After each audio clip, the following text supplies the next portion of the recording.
Berkeinginan betul 1.540-an taman yang ada di Jakarta, yang sekarang ini rata-rata jam 6 sore tutup, kami akan buka 24 jam.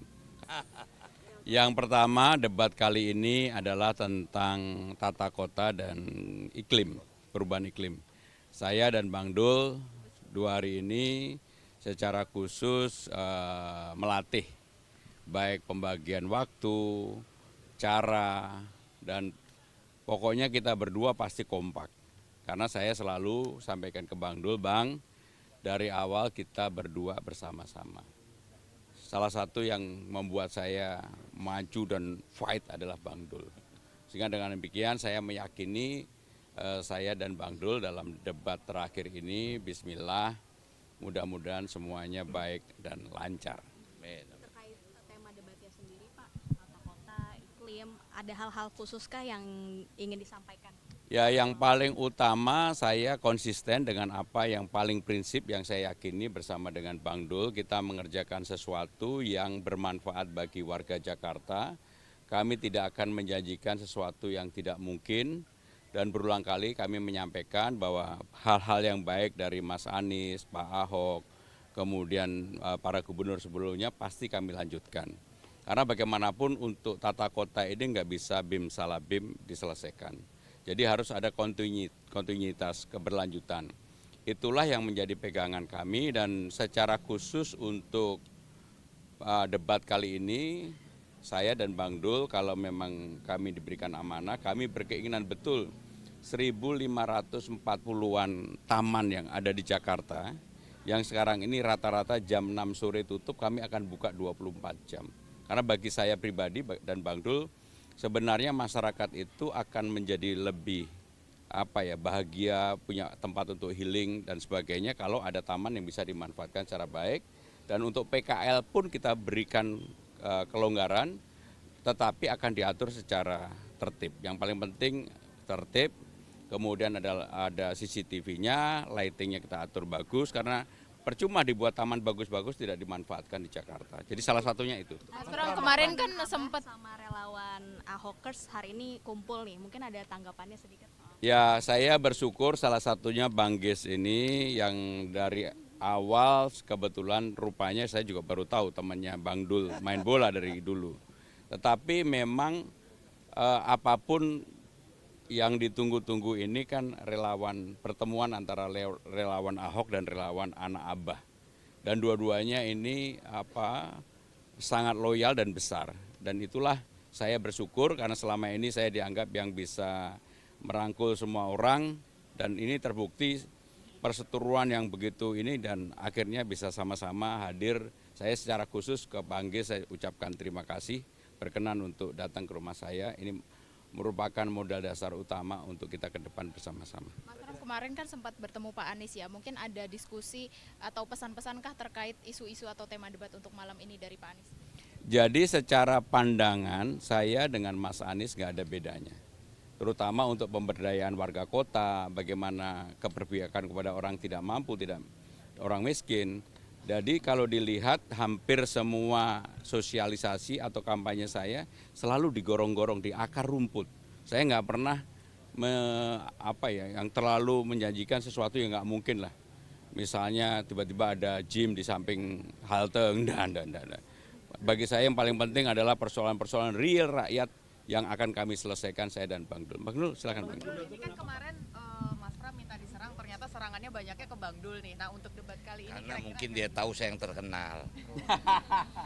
Enggak, artinya begini, saya berterima kasih kalau Bang RK ya bertanya kepada saya. Mudah-mudahan memang karena beliau nggak tahu.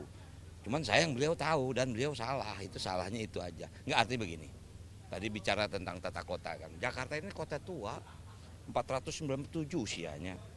Jadi tata kotanya itu sudah sudah tertata. Tinggal kita harus menata masalah disparitas miskin dan kaya. Kekumuhan di Jakarta ini luar biasa loh, ada wilayah-wilayah memang harus kita segera ekstrim. Masih ada 450 RW kumuh.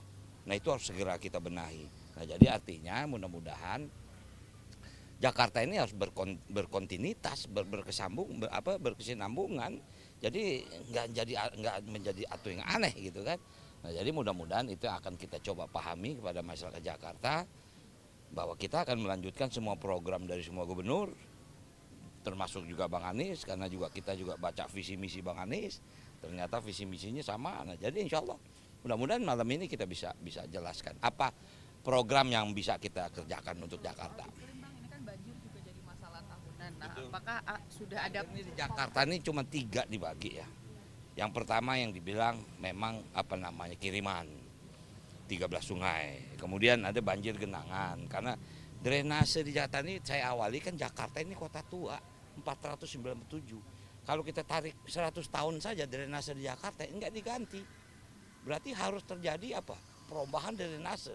Nah, itulah singkatnya apa yang harus kita lakukan. Nah, jadi termasuk juga air. Air di Jakarta baru 44% penyerapan masyarakatnya untuk 13 juta orang. Ternyata dari mulai kerjasama dengan pihak swasta, hampir 57% itu terjadi kebocoran. Kenapa? Pipanya nggak berganti. Nah, jadi ini juga bagian dari tata ruang.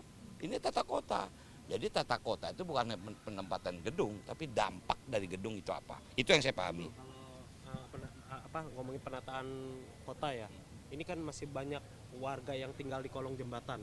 Nah, kalau Bang Dul sendiri atau Mas Pram mungkin ketika jadi mungkin apa yang bakal Saya minta maaf, saya lebih tahu daripada yang orang Bandung. Saya paham.